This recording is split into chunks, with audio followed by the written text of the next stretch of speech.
Bien, en el texto de Zionider de Relaciones Humanas, nosotros desarrollamos en la conversación anterior una serie de ideas que se habían ido desarrollando a partir de la idea que el sistema definido como organización clásica no podía dar cuenta de un conjunto de fenómenos que empezaban a aparecer básicamente vinculados con que esa supuesta eficacia o eficiencia que se podía maximizar de manera interminable, bueno, tenía un límite. Las organizaciones no podían, no podían, digamos, aumentar eso al infinito y al mismo tiempo se encontraban con un problema operativo, con un problema de relaciones, y por eso la idea de la escuela de las relaciones humanas. El texto plantea como 5 ideas centrales a partir de lo que habíamos llamado las experiencias de Hawthorne. La primera es el nivel de producción bien establecido por normas sociales, no por capacidades fisiológicas. Recordarán ustedes que esa idea viene, digamos, a tirar abajo el principio de la eficacia, de la eficiencia de la escuela clásica, de que si la tarea se organizaba científicamente, bueno, la tarea podía ser cada vez más productiva, es decir, que siempre al trabajo se le podía dar un alcance científico en cuanto a su organización, y eso hacía que siempre hubiese una mejor manera, una manera única de hacer las cosas, la organización científica del trabajo, el estudio de los tiempos, el estudio de las funciones. Ustedes se acordarán ahí que dijimos, Taylor se ocupaba del taller, de la manufactura, y no me sale el otro autor, ayúdenme, ¿quién era? Fayol, ahí está. Y Fayol se ocupaba de la oficina, ¿sí? De lo que podíamos llamar la administración vinculada con el papel, las funciones, los requerimientos. En cambio, Taylor se vinculaba con la mano de obra, con la manufactura. Entonces, el nivel de producción viene establecido por normas sociales, no por capacidades fisiológicas. Es decir, ¿qué van a ser normas sociales? Bueno, a los efectos de la Escuela de las Relaciones Humanas, normas sociales van a ser las condiciones en las que el grupo se va a relacionar con la tarea. ¿Sí? Ya no va a ser el hombre, los movimientos, los plazos, ¿sí? La fuerza que puede hacer, sino que la tarea va a tener una definición en función de un acuerdo grupal. Más adelante vamos a ver cuando veamos el texto de Petit, que eso tiene que ver con lo que Petit llama en el capítulo 3, en un capítulo que ustedes todavía no han tenido, el juego entre estatus y rol. ¿Sí? Por ahora la idea es esa, digamos. El segundo de los puntos que resumía el texto de Zioni es que las consideraciones no económicas y las sanciones afectan significativamente la conducta de los obreros. Bien, también para chocar de frente con la escuela clásica. No solamente es la retribución, la paga, ¿sí? La contraprestación económica la que recibe el trabajador, la que define su productividad. Va a haber otros factores.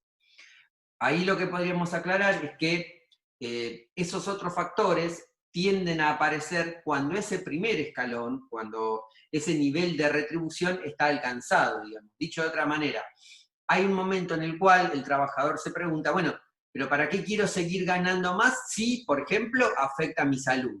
¿No? O sea, se entiende esa cuestión de otros factores no económicos que inciden en el trabajo, es cierto, pero también hay que aclararlo, es cierto cuando normalmente ese primer escalón, ¿sí?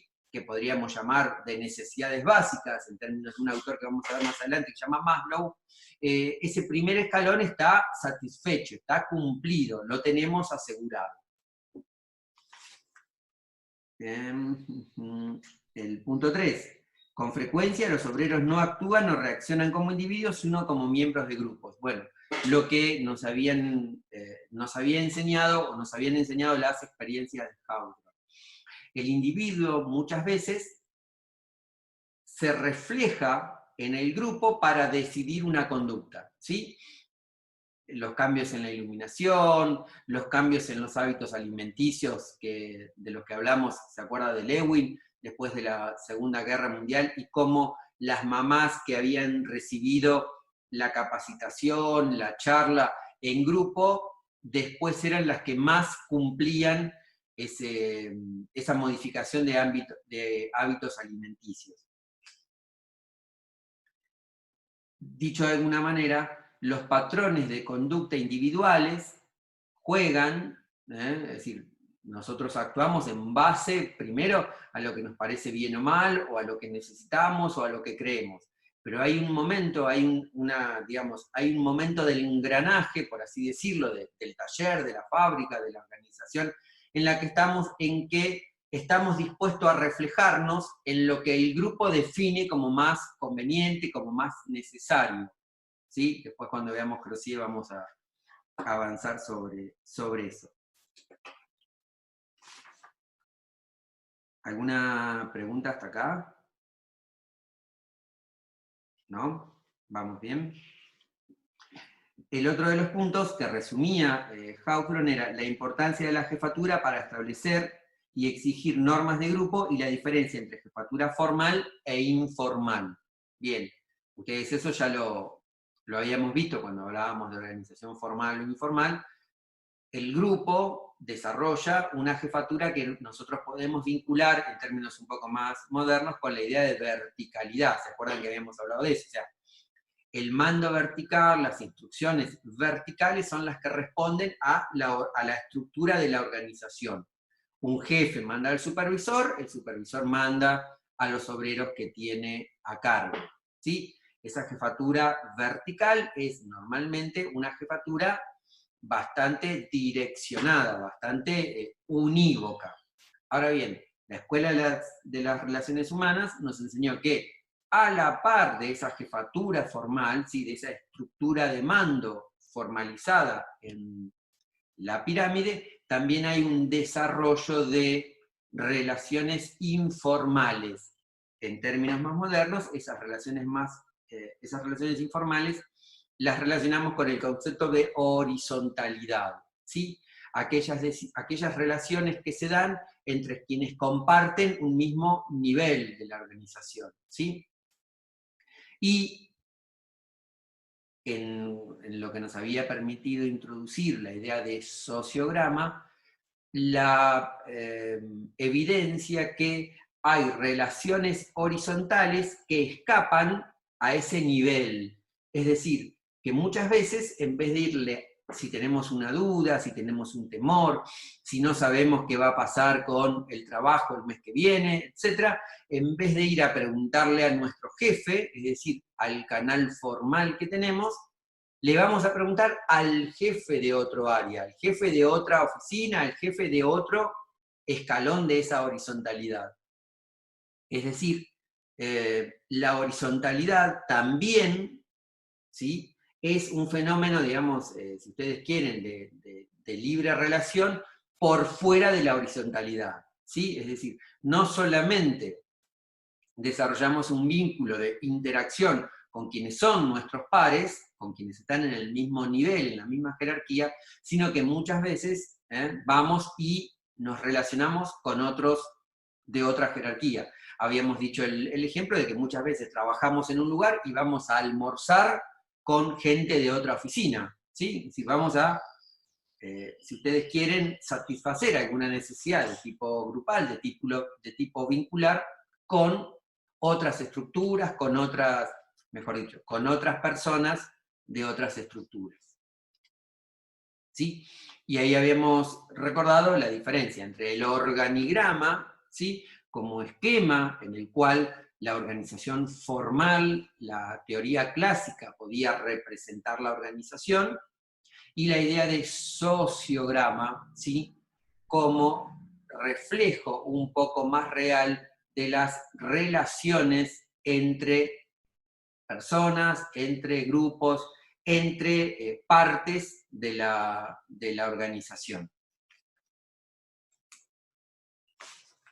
Y finalmente, tenemos una idea 5, bien, la Escuela de las Relaciones Humanas llegó a la conclusión de que la comunicación entre rangos implica una participación en la toma de decisiones. Bien,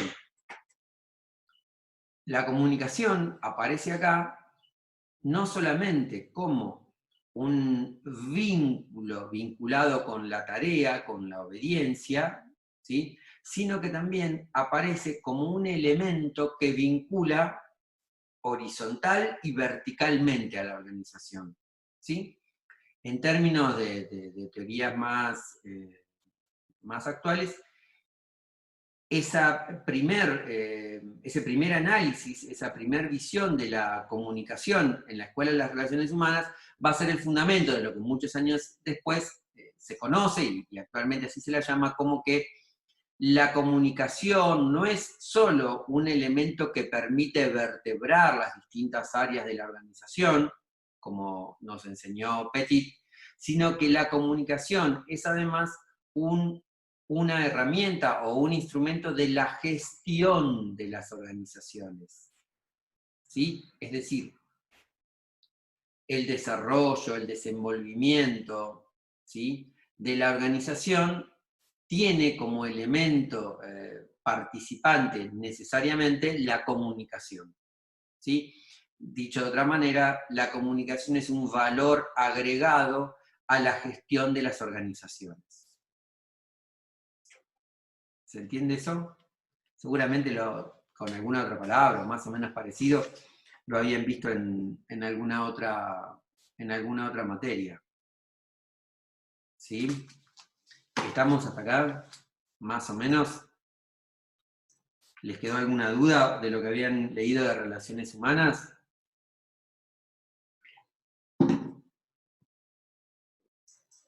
¿Sí? ¿Se entiende? Ale, ¿te parece válido agregar algo? ¿Eh? No, no, no, no. Estamos muy bien. Muy bien.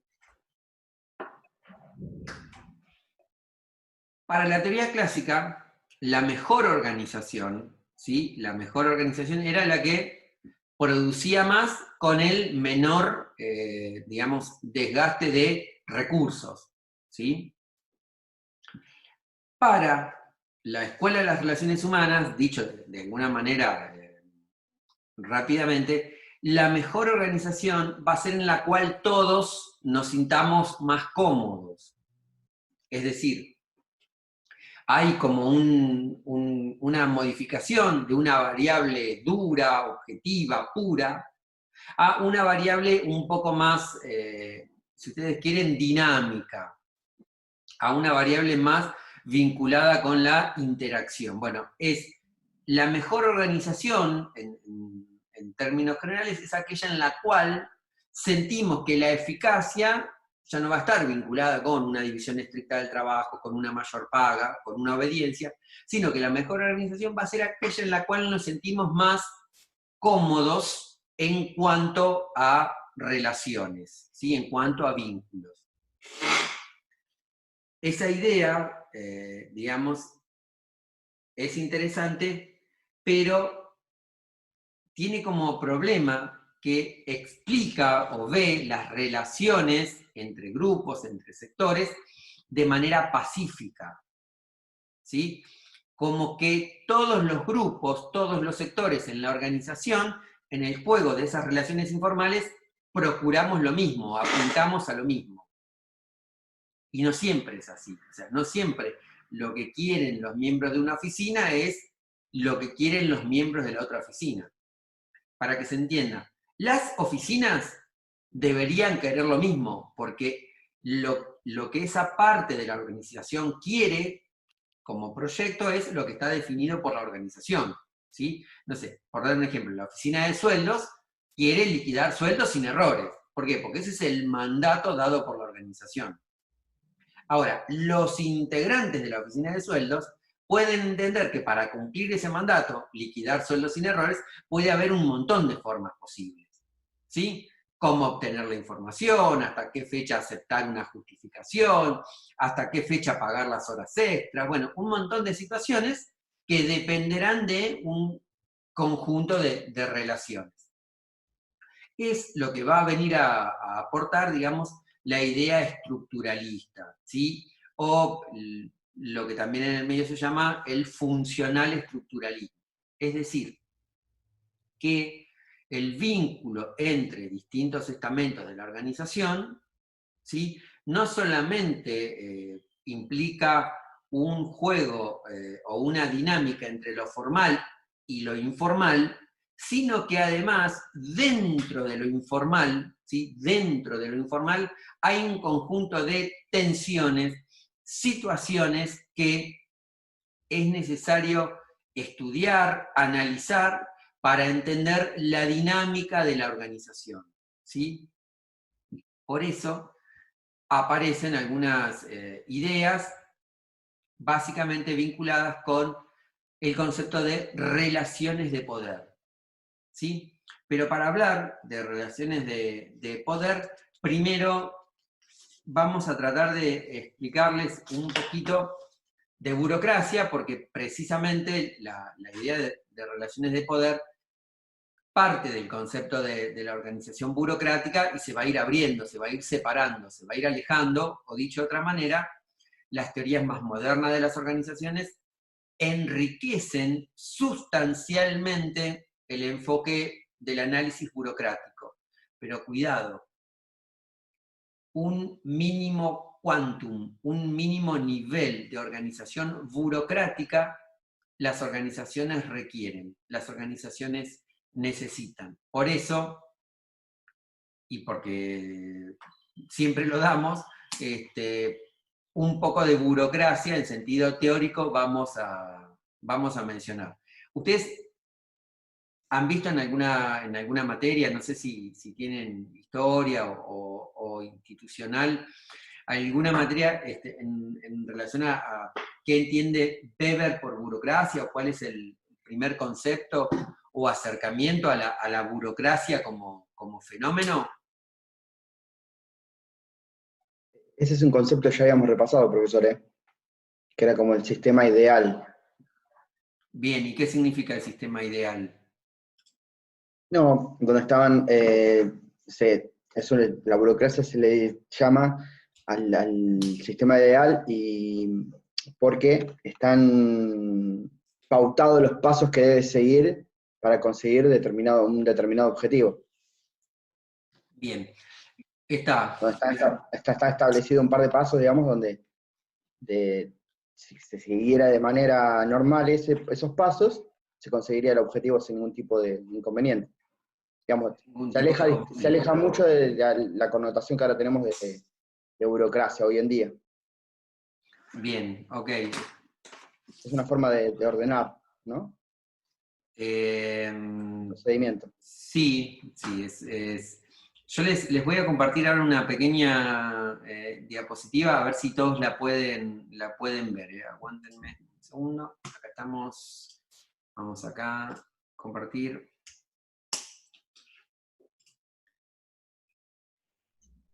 Ahora sí. ¿Todos lo pueden ver? ¿Todos están viendo? ¿Sí? Bien. Sí. Weber, que es el primer autor que desarrolla la burocracia, en realidad él llega a la burocracia porque lo que intenta analizar es qué formas históricamente, o con qué formas históricamente las personas han expresado obediencia, es decir, en qué formas reconocen legitimidad. Dicho de otra manera, de qué formas obedecemos a quienes nos mandan. Esa es la preocupación de Weber. Y rastrea a lo largo de la historia 3 tipos. Ese desarrollo de tipos es como progresivo, o sea, la forma más elemental de por qué obedecemos, de por qué nos dejamos guiar, mandar por alguien, Weber la llama autoridad carismática, basada en la simpatía, ¿sí? La segunda que ve a lo largo de la historia es la tradicional, ¿sí? Basada en la obediencia de nuevas generaciones a lo que hacían viejas generaciones. Y finalmente llega a la autoridad legal. ¿Cuál es la autoridad legal para Weber? El mayor desarrollo de los sistemas de legitimidad, de los sistemas de obediencia. Esos tipos de dominación son ideales, en el sentido de que son teóricos, no existen absolutamente, puramente. Es decir, hasta el más carismático de los líderes en algún momento tiene que tener algo que le permita sancionarte, algo que le permita sacarte del grupo. A eso se refiere. Y lo mismo, hasta la más legal de las autoridades tiene que ser, tiene que llegar a sus dominados, ¿no? O sea, tiene que convocar algún tipo de simpatía, de acercamiento. Son tipos ideales, tipos teóricos, no existen en la práctica. Para Weber, la autoridad es la posibilidad de ser aceptado como legítimo, ¿sí? Es decir, yo obedezco, no contradigo, porque hay algo en lo cual esa obediencia en mí descansa, carismáticamente, tradicionalmente o legalmente. Cuando dice orden jerárquico de desarrollo, se refiere, nos vamos a cortar en un ratito, no se hagan más. Orden jerárquico de desarrollo se refiere a eso, digamos. La legal es la más completa, la más compleja de las tres. ¿Cuál es la autoridad legal? Bien, la autoridad burocrática. ¿En dónde se expresa para Weber la autoridad burocrática de manera más plena? En el Estado moderno. En normas, en estatutos, que ¿qué tienen como característica? El Estado, la impersonalidad del burócrata. Es decir, obedecemos, nos hacemos cargo de cumplir las órdenes que nos da alguien, porque lo que vemos es no a la persona, sino al cargo que esa persona representa, ¿sí? A la postura, mejor dicho, a la posición dentro de la organización. Se obedece una norma que es, digamos, que es materializada por alguien. Pero a mí, mi jefe, digamos, no sé, para los que trabajan en el Estado, el jefe de departamento, el ministro, me puede parecer un desastre, pero lo tengo que hacer porque en realidad esa orden del cual la orden emana, tiene un carácter formal, digamos. Es el encargado, es el responsable, es el que la burocracia como sistema de normas, como sistema de estatutos, definió como responsable. ¿Sí? ¿Y por qué el burócrata puede mandar sin problemas? Porque la burocracia le garantiza estabilidad. ¿Sí? Es como un ida y vuelta. ¿Se entiende eso? ¿Alguna pregunta? Entonces, las leyes, las normas, son legítimas si han sido legítimamente sancionadas. No hay mucho más que decir para la burocracia clásica. ¿Por qué es necesario obedecer una norma? Porque ha sido sancionada legítimamente. Emana esa norma que prescribe mi conducta de alguien que tiene autoridad para hacer nacer la norma. Si hablamos de la ley, será el Poder Legislativo. Si hablamos de cómo se aprueba una materia en la facultad, será de el decano o decana de la facultad. ¿Se entiende, digamos, a qué obedece eso de que, si quieren, sáquenle la palabra leyes, y las normas son legítimas si han sido legítimamente sancionadas? En derecho eso se va a llamar legitimidad y validez.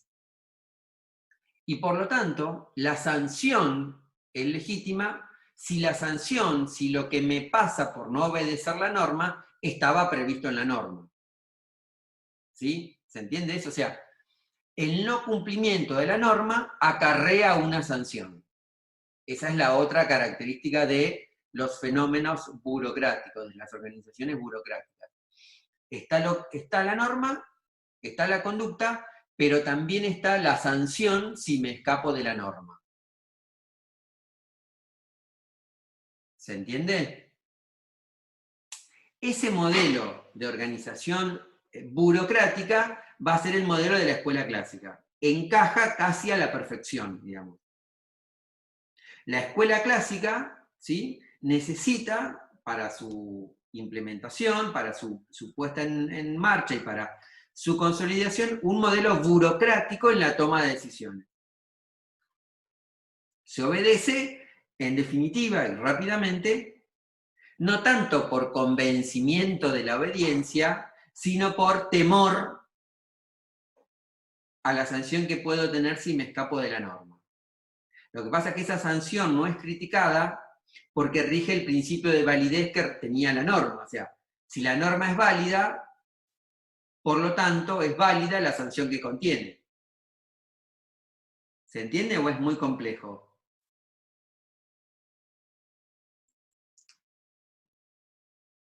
¿Sí? Están en silencio todos. ¿Los tengo silenciados o no? ¿No habían visto burocracia en ninguna otra, en ninguna otra, en ninguna otra materia? ¿Es la primera vez que se acercan al concepto de burocracia?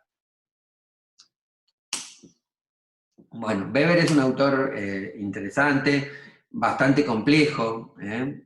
Algunos dicen que más complejo porque su gran libro que se llama Economía y Sociedad fue publicado luego de que él falleciese, entonces no queda claro si el orden del libro es el que él tenía pensado. Bueno, hay varias interpretaciones, pero a mi entender con esto, salvo que Alejandro quiera agregar o cambiar algo, a mi entender con esto tenemos más o menos una idea de lo que es la burocracia y la relación con la escuela clásica. Yo si quieren después, no, pero les queda en el video, les va a quedar en el video la diapositiva, así que después la pueden tener, no van a tener drama. No, yo lo único que agregaría sería algo que ya hablamos en su momento, que en realidad lo que nosotros entendemos como burocracia, no en el concepto que nosotros manejamos, se definió en su momento una forma de poder administrar lo complejo, las sociedades que se iban complejizando, porque Weber escribe y vive en una época bastante convulsionada, si se quiere, de muchos cambios, que es la famosa, es la etapa de la consolidación de los estados nacionales.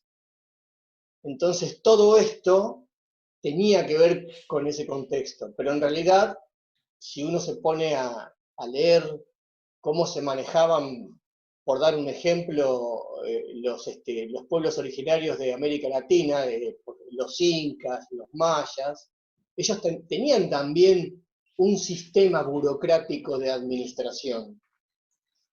Tenían funcionarios que se dedicaban a la administración y que seguían las órdenes que les daba en ese momento la autoridad. Digo, Weber esto lo ordena, lo clarifica y lo hace mucho más entendible desde este punto de vista. Yo creo que con esto está. Bueno, ok.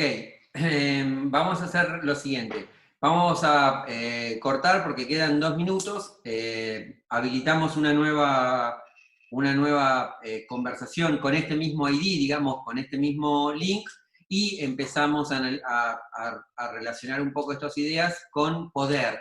Y vemos hasta dónde llegamos. Entonces, hasta aquí nosotros vimos que la teoría clásica es el primer esquema general de analizar las organizaciones y de tratar de explicar su funcionamiento a partir de una idea verticalista del mando y por lo tanto una visión, digamos, pacífica de la obediencia. Eso se explicaba por un enfoque burocrático del funcionamiento, de la dinámica de las organizaciones.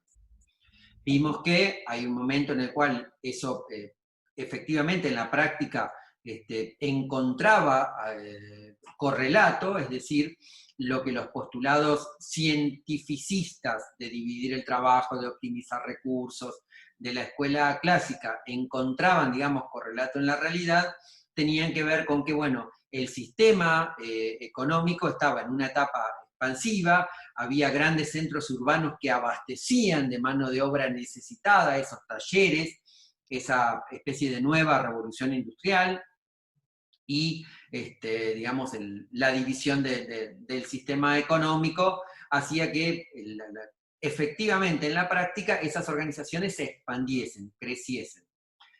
Hacia la Primera Guerra Mundial y básicamente entre la Primera Guerra Mundial y el periodo de la Gran Depresión, 1930, las propias organizaciones ven que ese crecimiento, que esa expansión empieza a encontrar algunas limitaciones, que es el aporte que va a hacer la Escuela de las Relaciones Humanas, en el sentido de que hay un momento en el cual el desarrollo expansivo del carácter burocrático, científico de la escuela clásica, de las organizaciones clásicas, choca con algo no visto por la escuela clásica, que es el juego de relaciones hacia el adentro de la organización, que van a tener evidencia, van a quedar plasmadas con una serie de estudios empíricos, es decir, estudios de campo. Cuando lean o escuchen la palabra empírico, tiene que ver con la experiencia.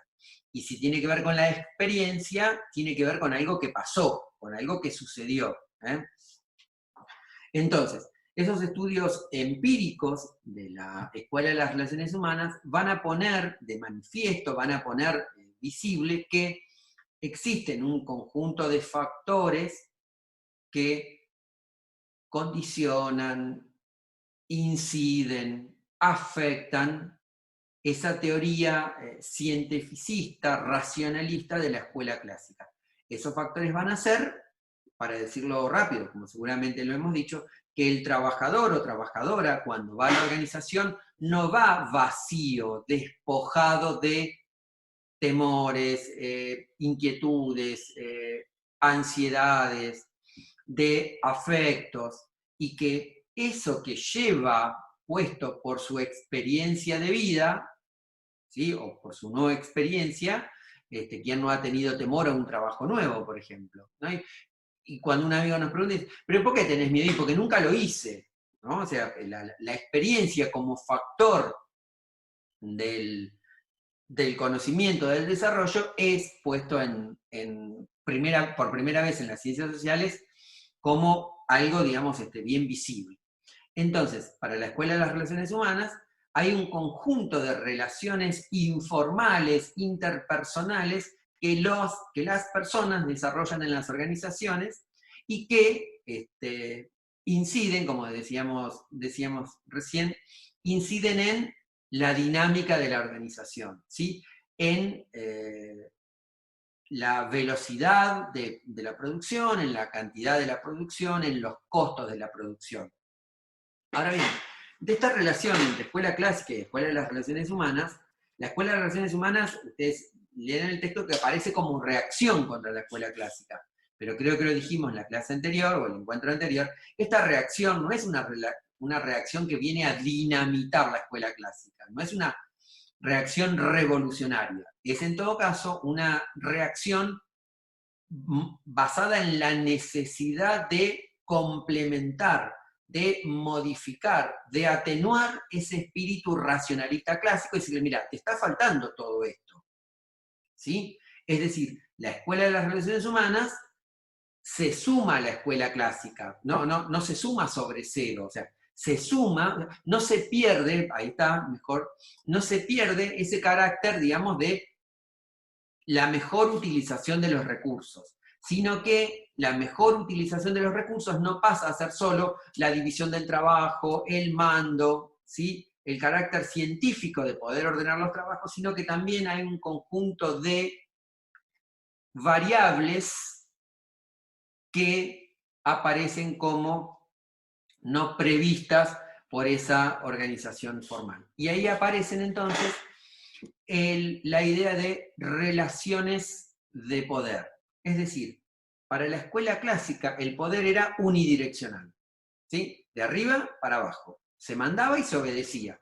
¿Por qué se obedecía en términos de Weber? Porque prefiero obedecer que no ser sancionado por el no obedecimiento de esa orden, de ese mandato de la organización clásica. ¿Qué viene a decir la Escuela de las Relaciones Humanas? Bueno, ok, pero también cuando obedecemos hay un montón de factores subjetivos, impersonales, ¿sí?, que llevamos en nuestro bagaje, que condicionan un poco esa obediencia o hacen que se pueda instrumentar de distinta manera, pero no aparece conflicto entre la obediencia y el aporte de las personas, el aporte del grupo. Es decir, lo informal va a venir a condicionar lo formal, pero nunca a desterrarlo, ¿sí? Y con la escuela de las relaciones de poder y con un autor que vamos a ver ahora más adelante, que se llama Crozier, que es un autor francés, Michel Crozier, aparece la idea de las relaciones de poder como relaciones no previstas, no pautadas entre los actores de la organización y el mando y la autoridad. Pero nos vamos a detener un segundo antes de avanzar con Crozier. Ustedes van a tener, no esta clase, el encuentro que viene, les vamos a dar un texto para leer sobre poder, que es el texto de Petit, un autor que ustedes ya vieron. Petit desarrolla en un extenso capítulo algunas ideas de poder. No vamos a leer todo el capítulo, vamos a ir sacando o les vamos a ir mencionando algunas ideas que nos interesan del capítulo, cosa que después cuando lo vayan a leer, esperemos les haya servido para decir, esto sí, esto sí, esto sí. O sea, para ir a buscar en el capítulo 3 de Petit, que se llama El Poder, estas ideas que estamos hablando, ¿sí? Así que no se preocupen si hoy lo que mencionamos no tiene respaldo en un texto teórico, ¿sí? El respaldo, esperemos, lo va a tener la clase que viene cuando cerremos el capítulo. Crozier comienza diciendo que el poder es un fenómeno complejo y contingente. Él dice, en realidad yo digo que el poder es un fenómeno complejo y contingente y estoy mencionando la conclusión a la que voy a llegar al final del capítulo. Bien, lo menciono para tratar de decir esto. Complejo no quiere decir dificultoso. Complejo, en términos de Petit, quiere decir vinculado con un conjunto muy grande de fenómenos, vinculado con un conjunto grande de variables. Es decir, el poder no es una orden, un mandato que me llega y que obedezco. Hay un conjunto de, nuevamente, variables, ¿sí? Fenómenos que distorsionan, aclaran, modifican ese mandato. A eso se refiere con complejo, ¿sí? Y también dice, el poder es un fenómeno contingente. ¿Qué idea nos trata de dar Petit con contingente? Que puede variar si varían las circunstancias. Es decir, lo contingente sería aquello que es de una manera porque en el momento, en el contexto, surgió de esa manera. Pero si hubieran cambiado los actores, el contexto, el momento, esa relación se podría haber manifestado distinta.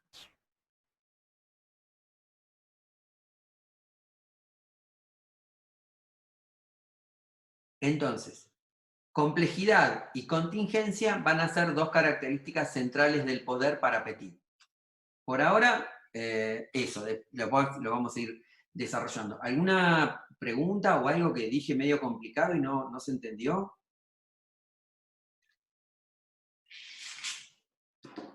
¿No? Bien.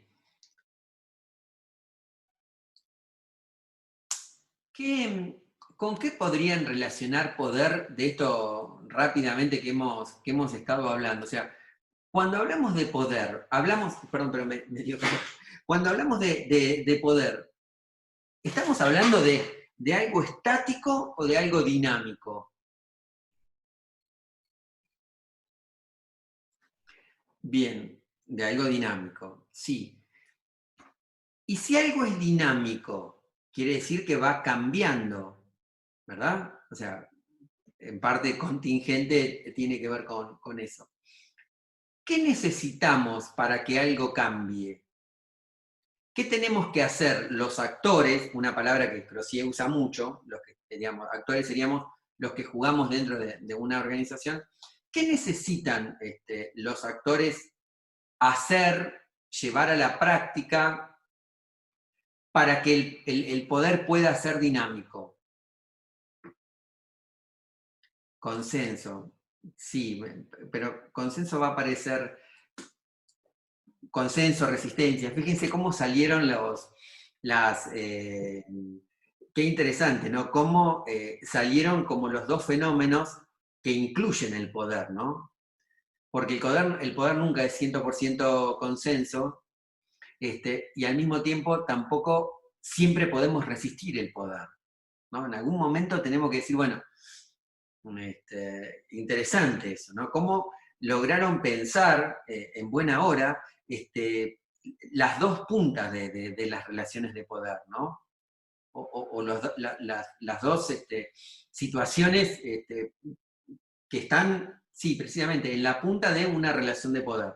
Ahora, como están en la punta de una relación, están relacionadas, ¿no? O sea, no son lo contrario y solamente lo contrario. No, yo no supe cómo preguntarlo, ha sido un error mío. Yo me refería a que el poder implica acción, implica hacer, ¿no? El poder es acción, en el sentido de decisión, ¿no? O sea, así sea quedarme callado, estoy haciendo una acción. Pero digamos, llegaremos también a esa idea. Esperen un segundo que hay alguien.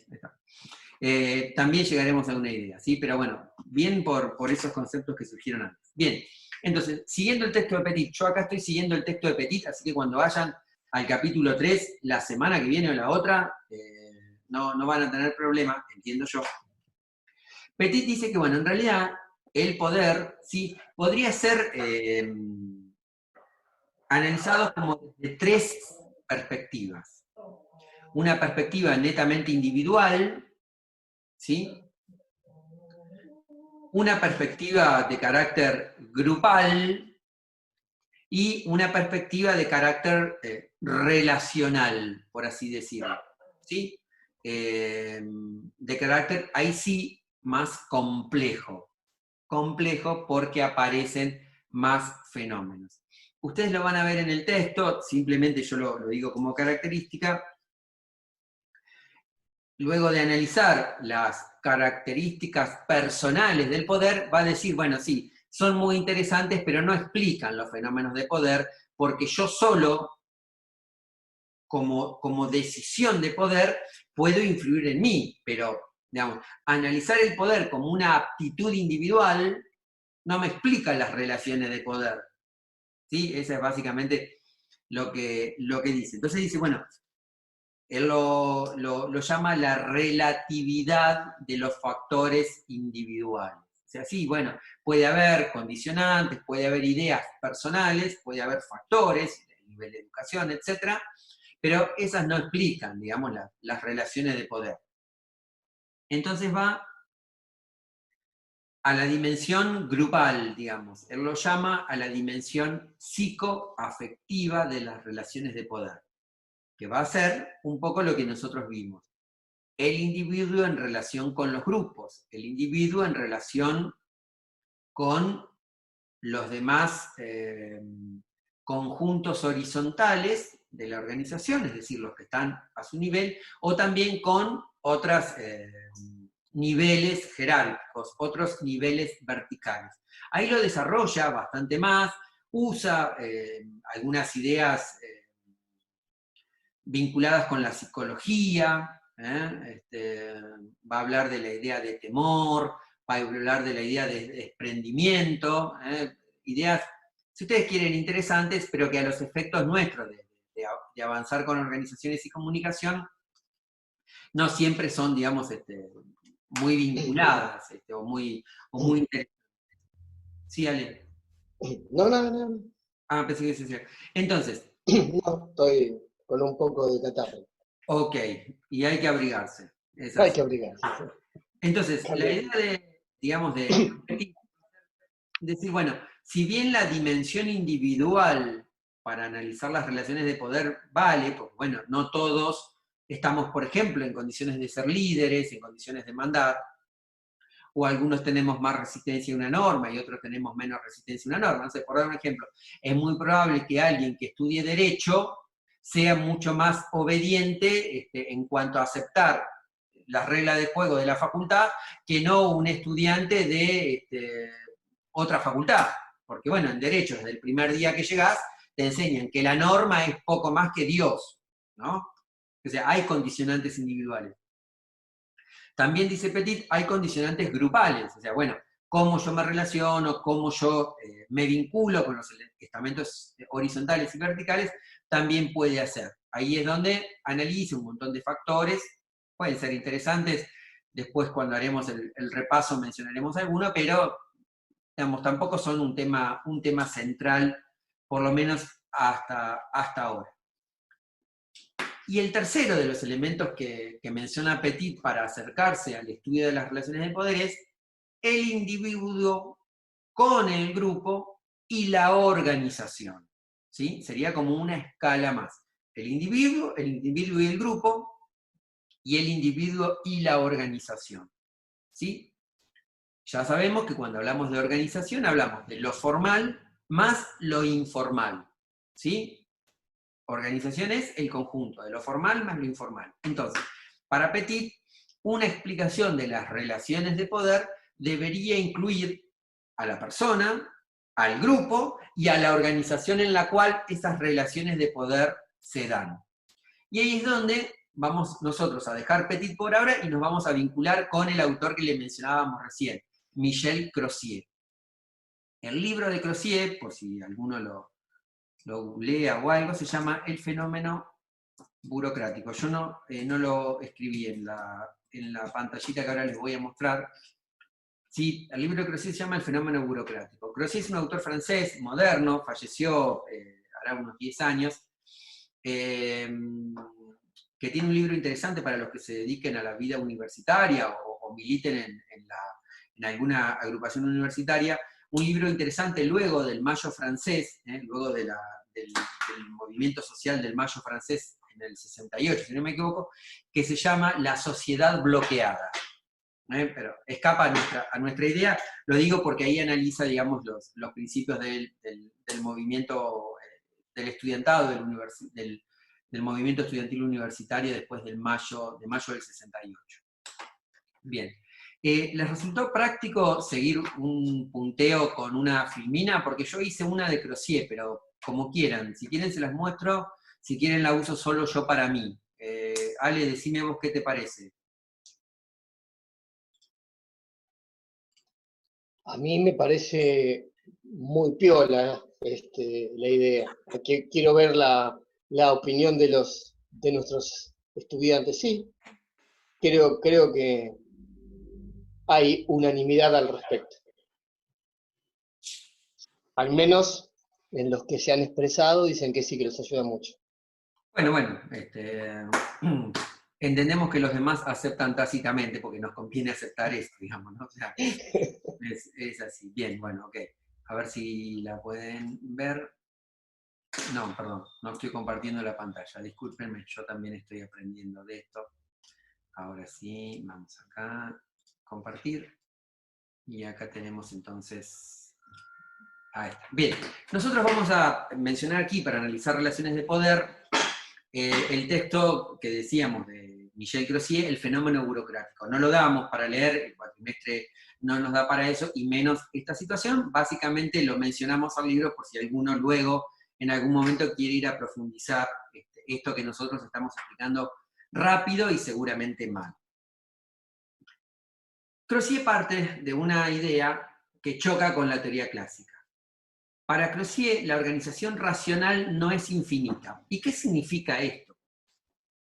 Para la teoría clásica, para la organización formal, las normas podían pautar, podían definir todo el comportamiento de los actores, es decir, de las personas, en la organización. O sea, dicho de otra manera, la norma, ¿sí?, las normas que la organización sancionaba y que yo obedecía, regulaban mi comportamiento desde que entraba a la organización hasta que me iba de la organización. No había comportamiento mío que no estuviese, digamos, definido por una o más normas. Dicho de otra manera, la conducta humana dentro de las 8 horas de trabajo, por decir algo, siempre estaba, según la teoría clásica, según la racionalidad clásica, definida por una norma. ¿Y cuál era, digamos, el carácter racional de la norma? Bien, que siempre había una manera científica, una manera óptima, una mejor manera de hacer el trabajo.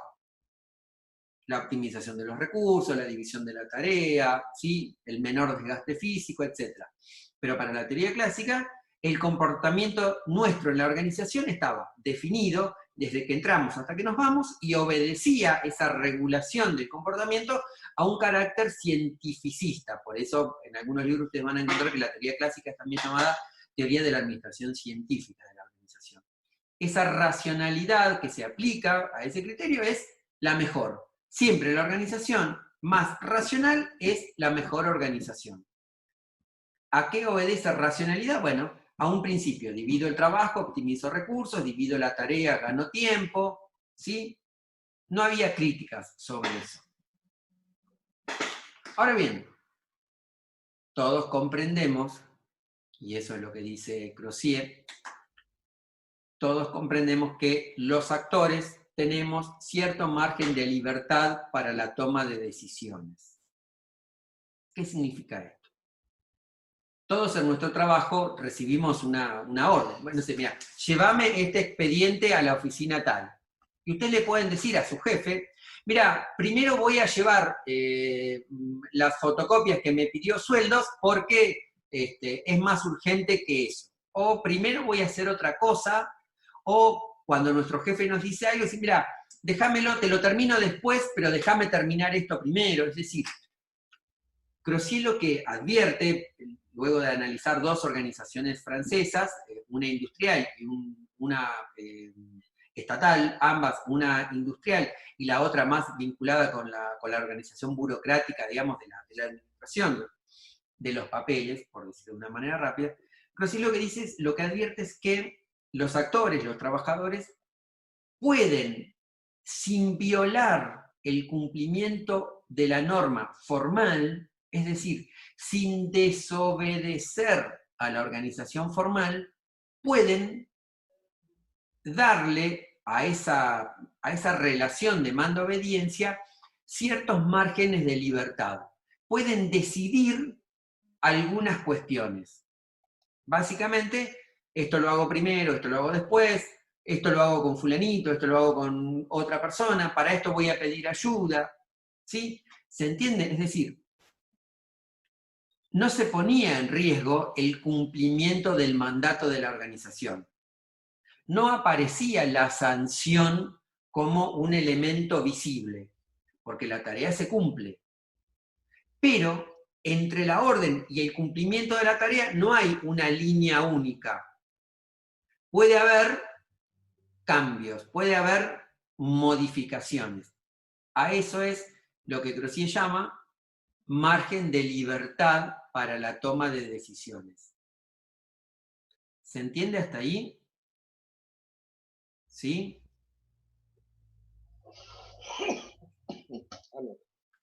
Bien. Crozier dice, esos márgenes de libertad, a ver, denme un segundo.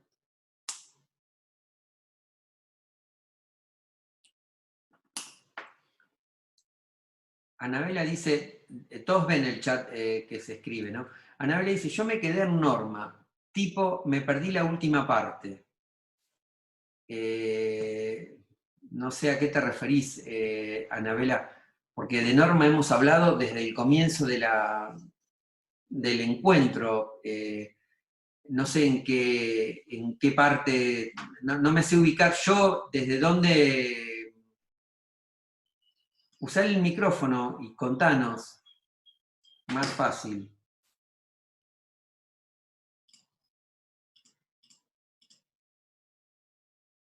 No sé cómo ayudarte en el sentido de. Perdón, disculpen, estoy. No sé cómo ayudarte en el sentido de. Desde dónde te quedaste, Anabela. Es decir, ¿alguien podría ayudarme y decirme más o menos a qué se puede referir? ¿Tenés micrófono, Anabela? Comentalo.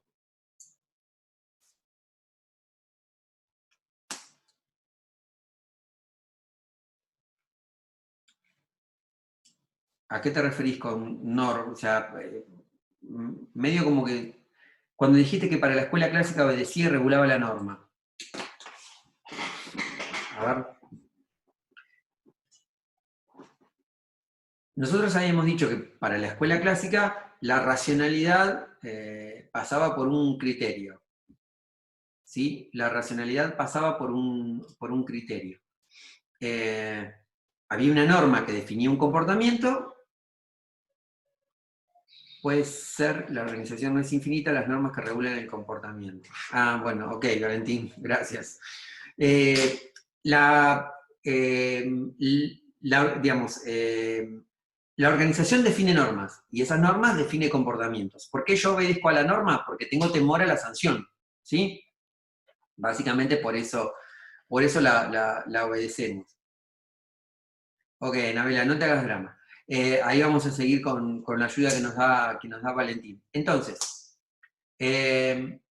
las normas que regulan el comportamiento no pueden pautar todo el comportamiento, ¿sí? Hay momentos, tiempos, situaciones en las cuales los actores, las personas, trabajadores y trabajadoras, más allá de ser el gerente, el CEO del ápice estratégico, o un trabajador que relativamente recién ingresó, tendrá lo que llama Crozier margen de libertad para la toma de decisiones.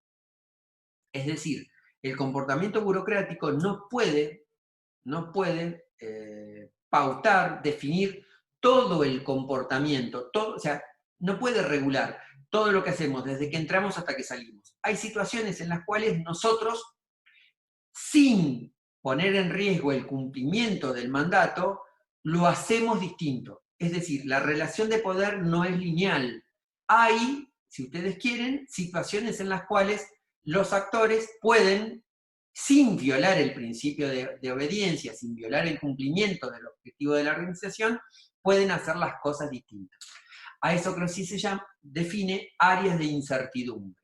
Las áreas de incertidumbre serían los espacios en los cuales dentro de la organización los actores tienen posibilidades de tomar sus propias decisiones.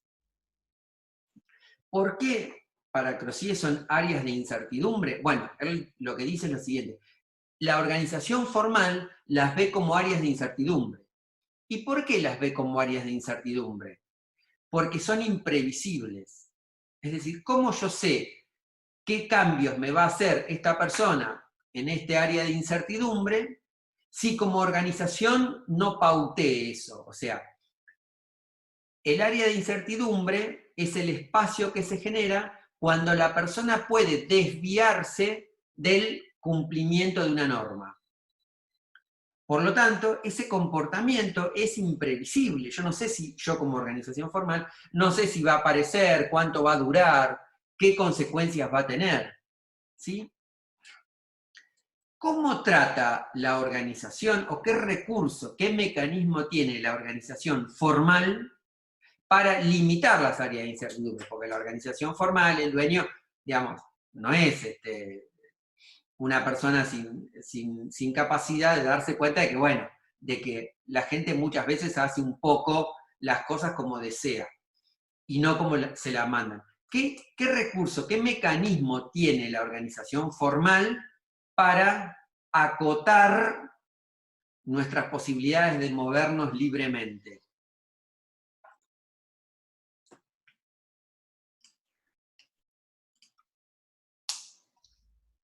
Premios y castigos, dice Pablo. Sí. ¿Y en dónde se materializan los premios y castigos?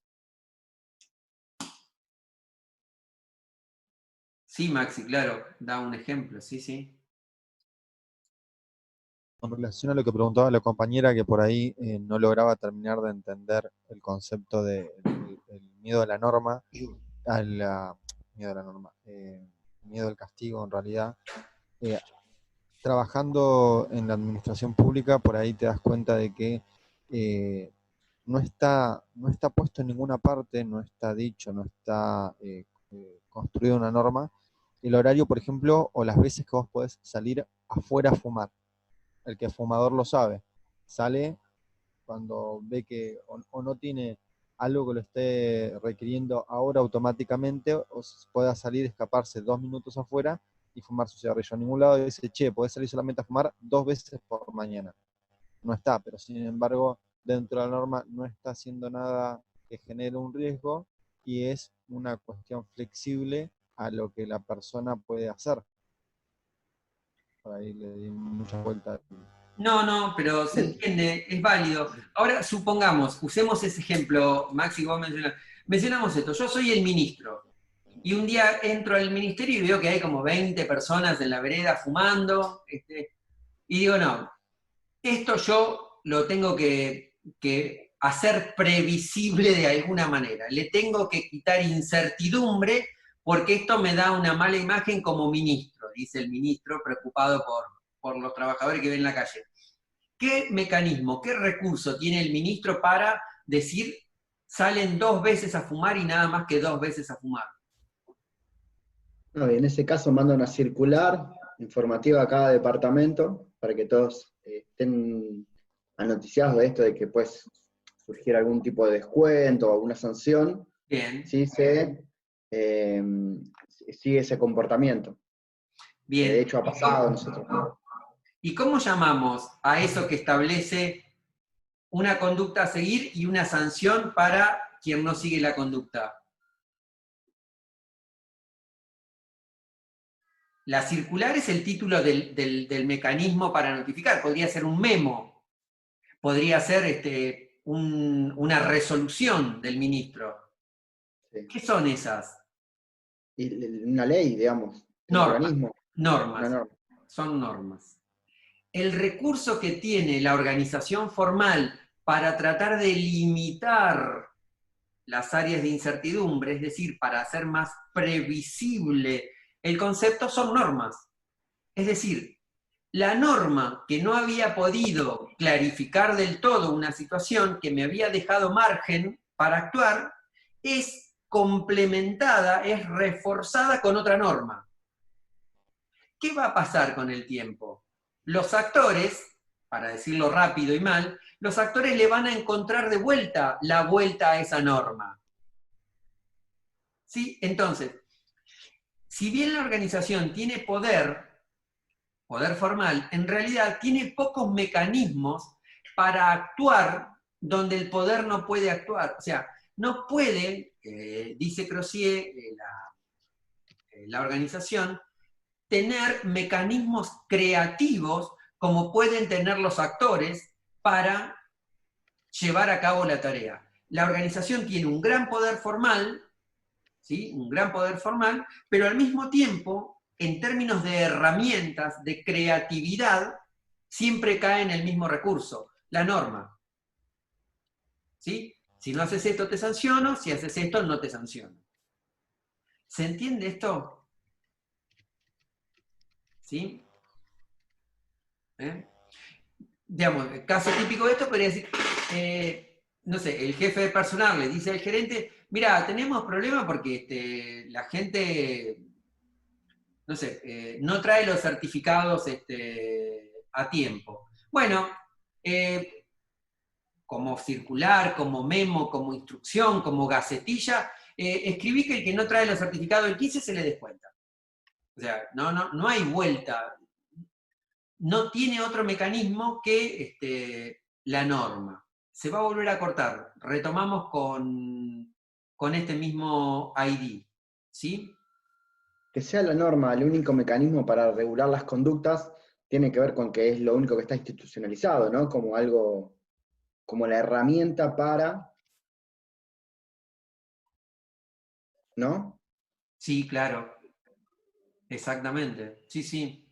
Lo único que tiene, digamos, la organización formal es el poder de la institucionalización plasmarlo en una norma, que como es conocida por todos, nos da tranquilidad de que si la cumplimos, no estamos sancionados. Entonces vamos otra vez a nuestra pantalla.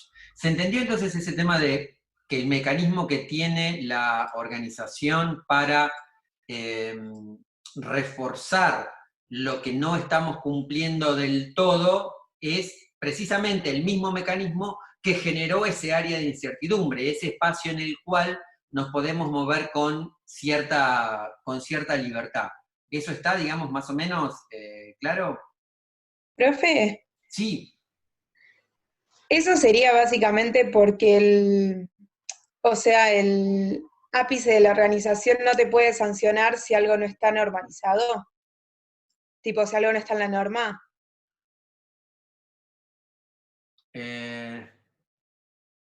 Lo que Como pasa que si la norma no dice que yo no puedo hacer tal o cual cosa, si yo lo hago no me pueden sancionar. Ok, bien, sí, sí, exactamente. Muchas veces el área de incertidumbre puede nacer porque nosotros decidimos cambiar las cosas, o muchas veces puede nacer porque la norma no termina de ser clara. Entonces, bueno, como no termina de ser clara, yo lo interpreté de esta manera, ¿no?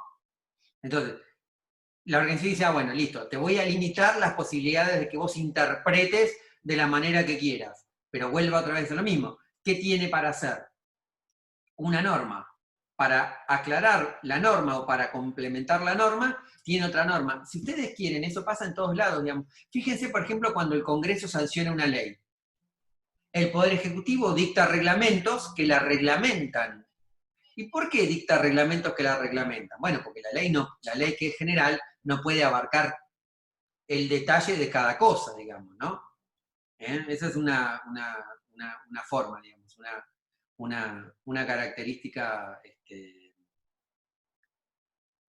de los procesos de las organizaciones formales, digamos. O sea, la norma puede ser muy, muy dura, digamos, pero no puede salir del estado de norma, digamos, ¿no? La conducta, la creatividad, la dinámica de los actores es siempre más rica que la norma que la permite, que la crea, digamos, ¿no? Bien, denme un segundo, porque ahora me tapa la pantalla todo lo que tengo y no puedo verlo. Ahí está. No me deja. Ah, porque está la grabación anterior. Bien, entonces, las áreas de incertidumbre dan a la organización como cierta idea de imprevisibilidad. ¿Qué es lo que se vuelve imprevisible? El comportamiento de los actores. ¿Por qué se vuelve imprevisible? Porque encuentran la manera de, sin atentar contra el cumplimiento formal de la organización, contra aquella misión para la cual está creada, pueden encontrar ciertos mecanismos en los cuales actúan de una manera o trabajan de una manera o hacen las cosas de una manera distinta a la prevista por la organización, o le encuentran un espacio donde lo previsto no está, entonces lo adaptan. Eso en derecho se llamaría laguna del derecho, digamos, ¿no? Aquel lugar donde, bueno, como no está claro cómo tenemos que hacer, yo lo hago de una manera, vos lo haces de otra, así. Pero si sigue y va a decir, las organizaciones no tienen mente propia, no tienen creatividad propia. Los actores poseen capacidad de decisión y margen de libertad para controlar las áreas de incertidumbre o zonas de incertidumbre. Es decir, la organización tiene un gran poder formal. Me dice cómo hacer y me dice qué sanción me da si no hago eso que me dice que tengo que hacer. Ahora bien, la riqueza, la creatividad, palabra que ya hemos usado, no está en la norma, no está en el funcionario burócrata, en el dueño, no está en el CEO. Está en los actores cuando ponen en marcha, cuando dinamizan el cumplimiento de la orden, ¿sí? del mandato formal. Entonces, los actores, para Crozier, conciben estrategias y conciben cierto control de las áreas de incertidumbre. Y acá nos vamos a detener un segundo en el concepto de estrategia. ¿Qué sería estrategia para ustedes? Si tuviesen que definir el concepto estrategia, ¿qué sería estrategia para ustedes? ¿Cómo lo podrían caracterizar?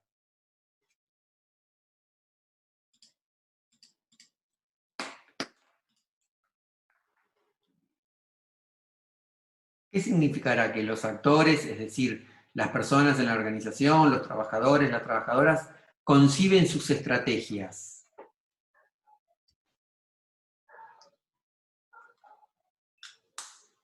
¿Qué será? ¿A qué apuntará? Esperen que tengo que abrir para poder leer. Multiplicidad de acciones. Bien.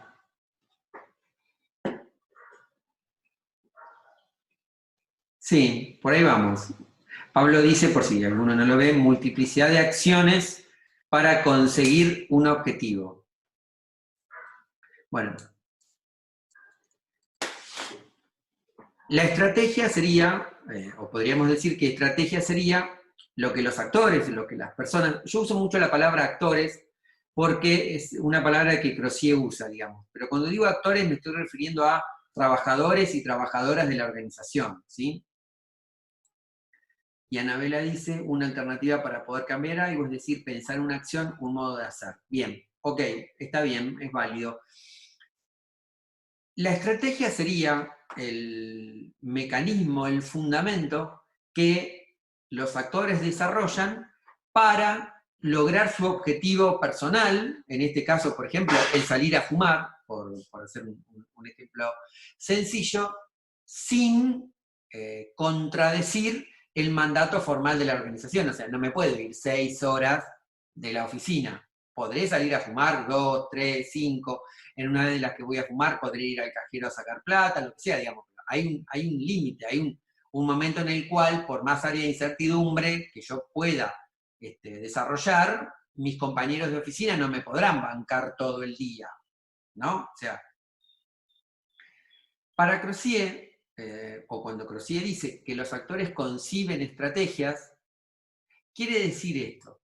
Los actores analizan la situación, de ahí que eso lo vamos a relacionar con el concepto de contingencia que habíamos hablado cuando hablamos de Petit. ¿Se acuerdan que para Petit el poder era contingente? Bueno, eso se relaciona con esto. Los actores conciben sus estrategias en un determinado momento de una manera, pero puede ser que en otro determinado momento la conciban de otra manera. Crozier pone desarrolla, mejor dicho, en el texto, el ejemplo de los obreros de mantenimiento.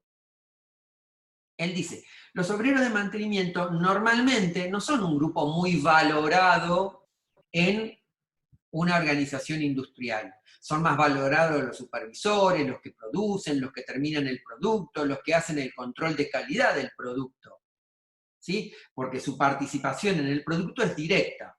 Mantenimiento es como que aparece en un segundo plano.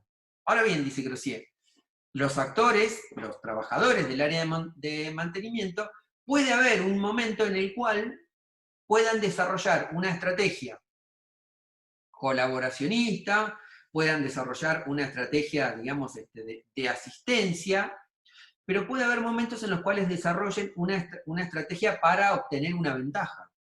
Y plantea lo siguiente, él dice, supongamos que en la organización hay un momento en el cual hay un pico de producción. Vamos a usar un ejemplo, si ustedes quieren, actual. Supongamos un gran taller que fabrica camas para terapia intensiva, ¿sí? Y ahora, con producto de toda esta situación, ¿qué va a pasar? Tiene una gran demanda de camas de terapia intensiva. Le llega al dueño de la empresa una orden de compra de 100 camas de terapia intensiva y lo llama el gerente de producción. Y el gerente de producción le dice, mirá, sí, todo bien, pero de las 3 máquinas tengo 2 que están rotas. Porque como no había mucha gente que nos comprase camas de terapia intensiva, quedaron rotas y estamos trabajando solo con una. Entonces el dueño le dice, mirá, gerente, organizate, pero yo quiero las tres máquinas que hacen camas para internación produciendo ya, porque tengo que entregar las camas porque me las demandan. Ese gerente de producción va a los obreros de mantenimiento, al capataz de mantenimiento, y dice, mira, necesito que me repare las 2 máquinas. Entonces, el jefe de mantenimiento, que seguramente tenga información de esa situación, y seguramente lo haya conversado con sus trabajadores, dice, bueno, sí, pero los que producen van a tener horas extras.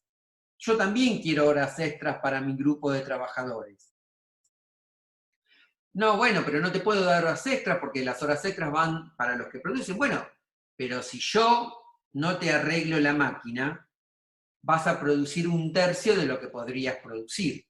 Entonces, esa negociación que se da, ¿sí? Ustedes ven, a nivel vertical, es el gerente el que tiene que ir a negociar con el jefe de mantenimiento, con los obreros de mantenimiento. Es una negociación que para la escuela clásica sería poco más que, digamos, revolucionaria. O sea, no podría ser nunca que el jefe de producción tenga que negociar con esos trabajadores de mantenimiento. ¿Y por qué el jefe tiene que negociar con esos trabajadores? El gerente tiene que negociar con esos trabajadores. Porque la norma que tendría el gerente para aplicarle a la gente de mantenimiento sería, bueno, si no las arreglaste, hecho.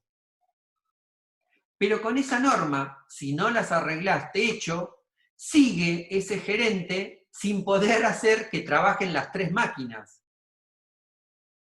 ¿Se entiende a lo que veníamos diciendo? Que la norma, el poder que la organización tiene de dictar una norma para ajustar un área de incertidumbre es limitada. Porque es fantástico, el gerente de producción echa al capataz de mantenimiento, pero con eso no consigue que las 2 máquinas empiecen a producir. ¿Se entiende eso? ¿Sí? Alejandro, ¿está claro? Sí, sí, estaba muy claro. Bien. Muy claro. Entonces, esa situación para la escuela clásica sería imposible, entraría en cortocircuito, porque ¿cómo puede ser, y disculpen la expresión, que el jefe de mantenimiento tenga más poder que el gerente? Imposible para la escuela clásica. Bueno, esa va a ser la nota característica de la dinámica de las organizaciones para Crozier. Hay situaciones, no siempre, hay situaciones en las cuales los sectores subordinados, para usar una palabra moderna, pueden encontrarse en paridad o incluso en una mejor relación, en una mejor situación relativa que quien tiene el poder formal. Hoy sería la gente que hace, por ejemplo, que hace todo el mantenimiento de computadoras, sistemas, etcétera, etcétera. Bueno, claro, con motivo del teletrabajo, digamos, hay un montón de cosas que, de servicios, de situaciones que hace que quienes hagan informática a domicilio tengan una ventaja competitiva, para usar en términos económicos, una ventaja competitiva del que no lo puede hacer.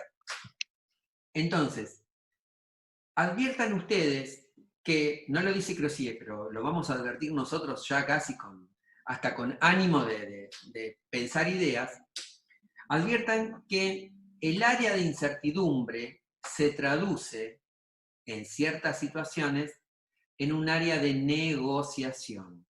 ¿Sí? Esa palabra no está en Crozier, pero es la idea que van a tomar algunas teorías organizacionales modernas para hablar de las capacidades de negociar que tienen los actores dentro de una organización. El límite sigue siendo, el límite para las áreas de incertidumbre y el límite para la negociación sigue siendo el cumplimiento del objetivo formal de la organización. ¿Sí? El cumplimiento del objetivo formal de la organización no puede entrar como pauta de la negociación, porque los actores no tienen capacidad de ofrecer o de conseguir eso. Es más, uno podría decir que precisamente el cumplimiento de los objetivos de la organización termina, en definitiva, como consecuencia de esa negociación. También lo podríamos relacionar con el estándar de trabajo. Sí, claro, exactamente. Sigamos con el ejemplo un poco sencillo, disculpen, pero me parece que gráfico, del gerente de producción que recibe la instrucción de hacer 100 camas, cuando va a ver al jefe de mantenimiento. Entonces, bueno, ok, mira, a ver, vamos a ver cómo podemos hacer. ¿Vos cuántas horas querés? Y yo quiero 100 horas extras. Entonces, el jefe de mantenimiento, el jefe de mantenimiento dice, yo quiero 100 horas extras. Y el gerente dice, no, mirá, me matás, yo 100 horas no te puedo dar, porque es mucha plata, las camas no salen tan caras, lo que sea, digamos, ¿no? En una situación en la cual en todos lados bajan trabajo, yo no puedo ir al dueño a decirle que bajan la remuneración, yo no puedo ir a decirle al dueño que te aumento la remuneración. Bueno, dame 80, pero déjame un día franco más para cada uno de ellos. Entonces, cuando va ese jefe de mantenimiento a hablar con sus trabajadores, le dicen, muchachos, nos tenemos que matar, hay que arreglar estas 2 máquinas porque el taller tiene que producir 100 camas, y lo que ustedes querían de 100 horas extras, no lo pude conseguir, les conseguí 80 horas extras, más un franco por día. O sea que todos los trabajadores un día, el que quisieran, pueden faltar. Lo que sí, el día que falta uno de nosotros, nos tenemos que dividir el trabajo de ese trabajador que está faltando y lo tenemos que hacer. O sea, no se tiene que notar que hay alguien que está de franco cuando debería estar trabajando. Entonces, ¿qué hace el grupo? Aumenta el estándar, ¿sí? Para cubrir, para disimular ese trabajador que está faltando. ¿Y por qué el resto acepta trabajar más para cubrir al que está faltando? Porque mañana lo van a cubrir a él. Eso que negoció el supervisor hace que la dinámica del grupo, mejor dicho, el estándar en el cual se mueve la dinámica del grupo, aumente para mantener o para dar cumplimiento a esa negociación informal. O sea, así como la organización formal tiene el recurso de que cuando una norma deja algún área con incertidumbre, tiene el recurso de otra norma y no tiene más que otra norma como recurso, lo informal también tiene recursos para irse adaptando. ¿Se entiende la idea? Es decir, ¿por qué el gerente autoriza que un trabajador tenga franco otro día? Bueno, lo termina autorizando porque sabe que de alguna manera ese grupo se va a encargar de trabajar más, aunque no debería trabajar tanto, para repetir ese beneficio para todos. ¿Se entendió eso? ¿O alguien quiere hacer alguna pregunta? Ale, ¿querés agregarle algo?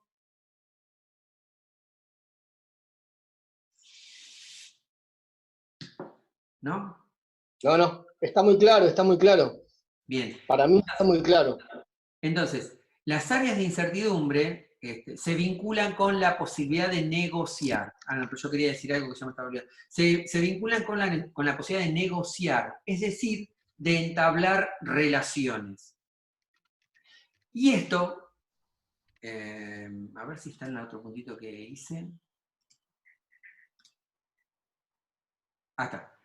La acción tiene un carácter estratégico, es decir, ¿se acuerdan recién cuando dijimos que en términos de Petit el poder implicaba algo y habíamos mencionado la palabra acción? Bueno, acá vuelve a aparecer en Crozier. El hacer, el negociar, ¿sí? El ir en contra del mandato del gerente, porque en cierta medida el jefe de mantenimiento va en contra del mandato del gerente. Desde el punto de vista formal, el jefe de mantenimiento quiere decir, sí señor, arreglo las 2 máquinas que están rotas como usted me diga, señor. Digamos, negocia, enfrenta, bueno, lleva adelante una acción. Y esa acción tiene sentido estratégico. Es decir, el jefe de los supervisores analiza hasta dónde puede estirar esa negociación, hasta dónde puede desobedecer ese mandato y hasta dónde sus trabajadores le van a responder. ¿Sí? Porque cuando acepta menos horas extras y pide a cambio un día franco, en realidad es porque seguramente él ha relevado, él ha negociado con sus trabajadores que tengan un día de descanso adicional. Es decir, entre todos hay una valoración más positiva del día de descanso adicional que no del hecho de que ese día el resto de los trabajadores tienen que trabajar un poquito más para cubrir ese que no está. En la medida en que eso está fundamentado en que todos los días, algún día me va a tocar a mí, digamos, de que no voy a ir. Entonces, esa negociación adopta características, condiciones que no obedecen a una única racionalidad. Y acá sí nos vamos a detener y levanten la mano si no estoy siendo claro. Para la escuela clásica, para la manera, digamos, de ver el poder en las organizaciones con un esquema verticalista, la racionalidad siempre es única. Yo siempre quiero ganar más, yo siempre quiero trabajar menos, la organización siempre quiere ganar menos, gastar menos recursos, etc. Para la escuela clásica, para la visión del carácter del poder con un carácter estrictamente vertical, la racionalidad siempre es única. Siempre existe lo mejor para lo que quiero conseguir. Siempre existe lo mejor para lo que quiero concebir. En cambio, a partir del estructural funcionalismo, que es la escuela a la cual uno podría vincular con Crozier, para que ustedes la ubiquen más o menos en la década del 60, de 1960, en el desarrollo de las ciencias sociales, la idea que Crozier aporta es que la racionalidad no es única. La racionalidad es limitada. Esa diferencia es bastante central. Para Crozier, la racionalidad de los actores es limitada. Negocian en el área de incertidumbre con aquellos recursos, con aquellas herramientas que tienen disponibles. Y no siempre la mejor herramienta, no siempre la herramienta va a ser la misma. A veces podemos cambiar de herramienta, es decir, a veces podemos cambiar de estrategia. Por ejemplo, ese jefe de mantenimiento, supongamos que sus trabajadores dicen, hace mucho que no ascendemos. Entonces, a mí no me importa que me consigas horas extras, porque las horas extras las gasto el mes que viene. A mí me interesa que me consigas un ascenso, porque el ascenso es un aumento que tengo para siempre. Entonces, ese jefe de mantenimiento, en esa situación, en vez de negociar horas extras y un franco, podría haber dicho, bueno, yo te arreglo las 3 máquinas, las 2 máquinas que te faltan para tener las 3, pero ascendeme 2 trabajadores por mes. O sea, no ganamos más, no tenemos horas extras, no tenemos la ventaja de un franco, pero yo necesito asegurarme 2 ascensos por mes hasta que todos asciendan. ¿Se entiende? Es decir, cambió la herramienta, cambió el esquema de la negociación. La racionalidad que aplicó ese jefe de mantenimiento fue distinta a la que practicó en la situación que habíamos descrito antes. ¿Y por qué cambió? Bueno, porque la primera, el conseguir más plata ahora, tenía menor grado de aceptación que la que tenía conseguirles una categoría para siempre. Entonces, por eso la racionalidad es limitada. Depende del momento y depende de, y ahí volvemos al concepto de Petit, de la contingencia en la cual los actores estén en ese momento. ¿Se entendió eso? ¿Sí? De ahí que muchas veces ustedes digan, pero ¿por qué el jefe salió con esto? ¿O por qué en tal oficina ahora están con esta otra cosa? Bueno, porque tal vez sin explicarlo así con palabras medio raras como yo y medio inentendibles, lo que están aplicando es una racionalidad distinta a la racionalidad que habían aplicado antes. Dicho en otros términos, habían utilizado una estrategia con otras herramientas distinta a la estrategia con estas herramientas que están utilizando ahora.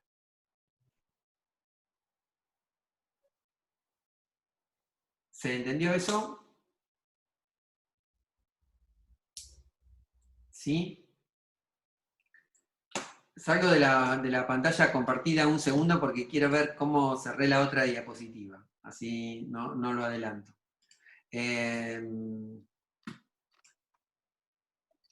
Ok. Bien. ¿Se entiende eso, digamos? ¿Hubo algo que quedó en el camino? ¿Se entiende la idea de racionalidad limitada, la idea de negociación, la idea de áreas de incertidumbre? Sí, una pregunta, profesor. Con respecto a racionalidad limitada, entonces es el contexto, digamos, quien delimita, en este caso, la negociación. ¿Se entiende? Va a ser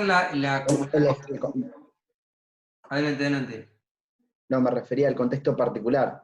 Con este ejemplo que usted dio, la situación esta de pandemia, digamos, esa fábrica de camas necesita una mayor producción y por ende necesita que todas las máquinas estén en funcionamiento. Ese contexto particular, el jefe de personal puede negociar determinadas cuestiones que no podría hacer en un contexto normal, digamos, que se da habitualmente. A eso se refiere con la limitación, digamos, es el contexto el que limita, o entendí cualquier cosa. No, está bien. Ese contexto, la necesidad de producir más camas para internación, es el contexto general. Pero también ese grupo está, si querés llamarlo así, en un contexto más particular, más concreto de esa relación. Porque supongamos un contexto distinto interno.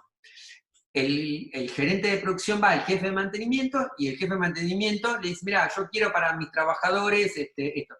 Y el de producción le dice, mira, flaco, vos acá tenés 2 años de antigüedad, yo tengo 20 años. ¿Qué me venía a decir lo que necesita la gente a mí, que tengo 20 años?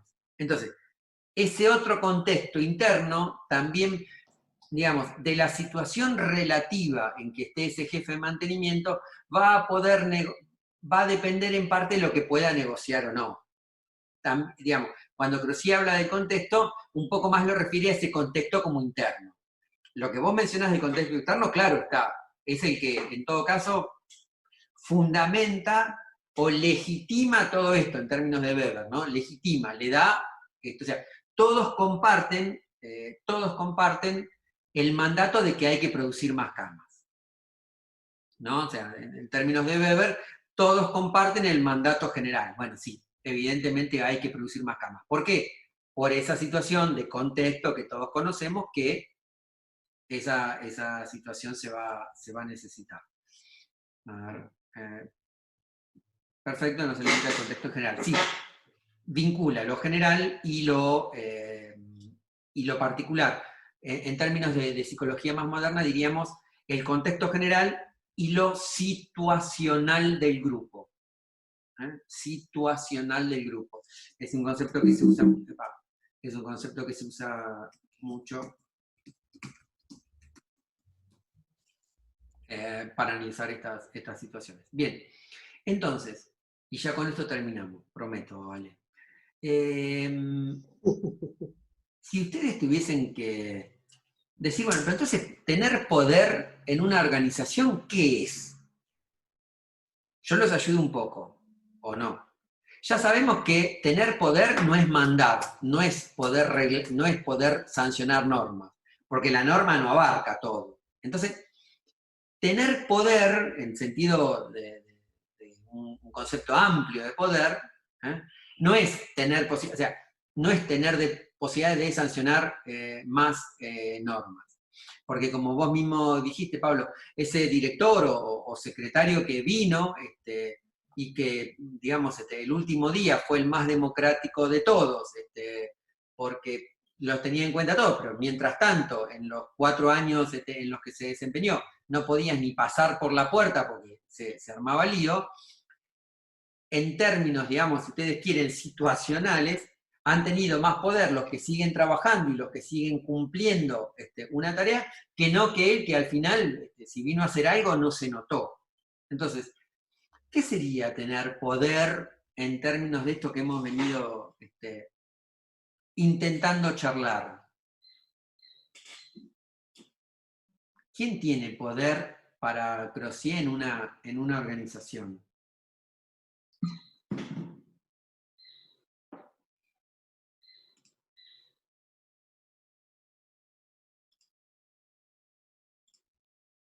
En esa situación que nosotros dimos del quien tenga la capacidad de adaptación, y adaptarse a qué sería valor.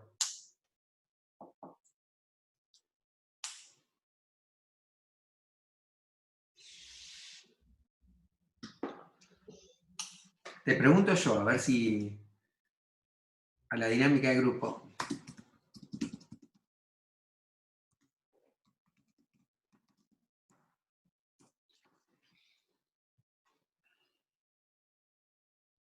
¿Quién tiene más poder en ese ejemplo que dimos?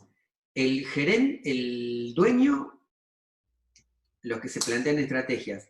Bien, Valentín, ¿y para qué planeas estrategias? ¿Cuál es el objetivo de planear una estrategia? De pensar, bueno, esto no lo vamos a hacer así, esto lo vamos a hacer de esta otra manera.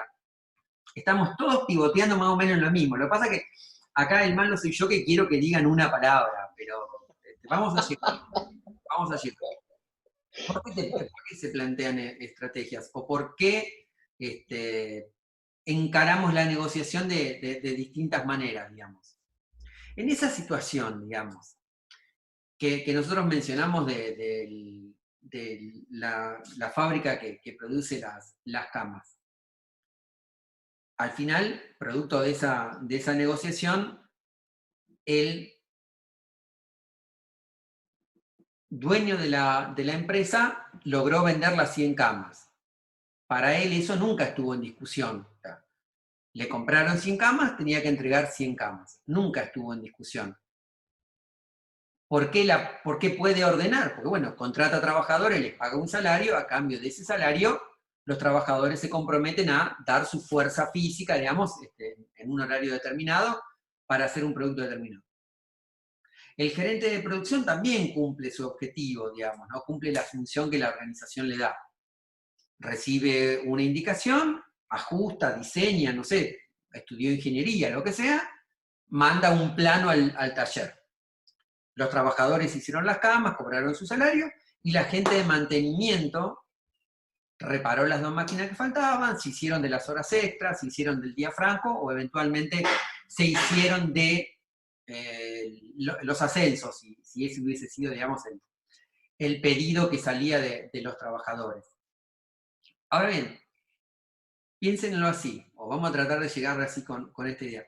El dueño de la organización nunca dudó de que las camas se fuesen a hacer, porque él se respalda en, yo soy dueño, yo digo lo que hay que hacer.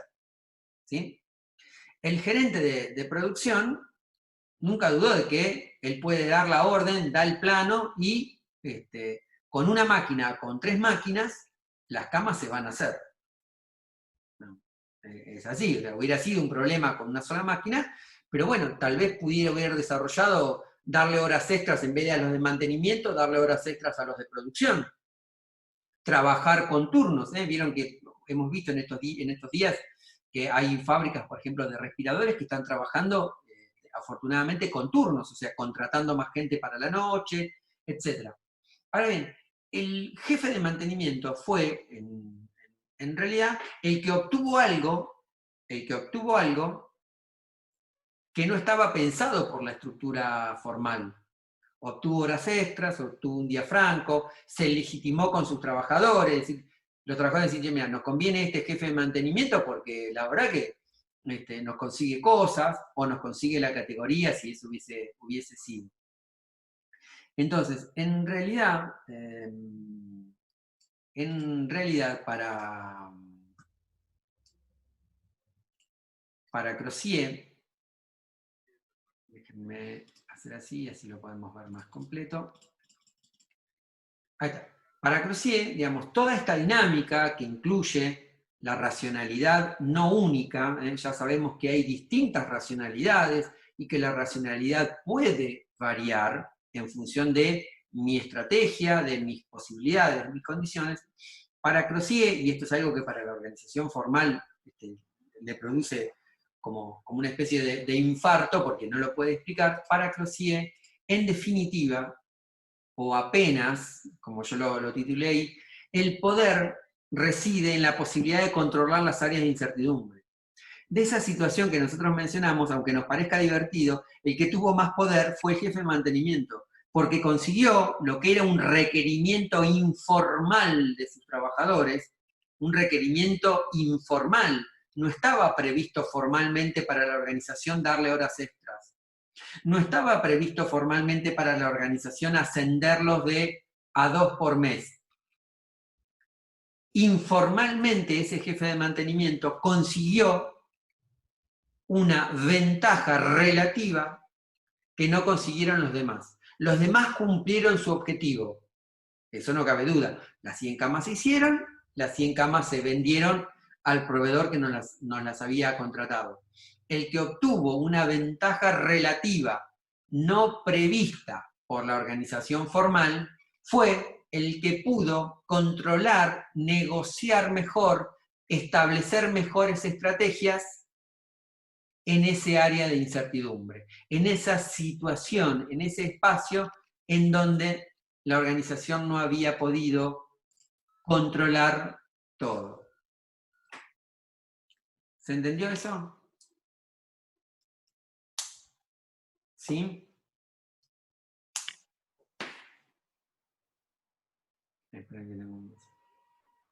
Sí, bueno, nosotros vamos a terminar de ver algunas ideas vinculadas con el concepto de poder en nuestro encuentro del próximo viernes, cuando avancemos con el capítulo 3 de Petit. No lo tienen que leer por ahora. La idea sería, digamos, que, acuérdense que esta clase, este encuentro va a estar subido al YouTube. La idea sería que ustedes puedan, digamos, la clase que viene, vamos a ir siguiendo el texto, y ahí podamos vincular, como veníamos haciendo, algunos conceptos de Petit, con esta idea de la racionalidad relativa, la negociación como base del ejercicio del poder. ¿Sí? La conclusión que podríamos sacar rápidamente de Croce es eso, que para Croce el poder no es una cuestión unívoca, direccional, sino que es producto de una negociación entre actores.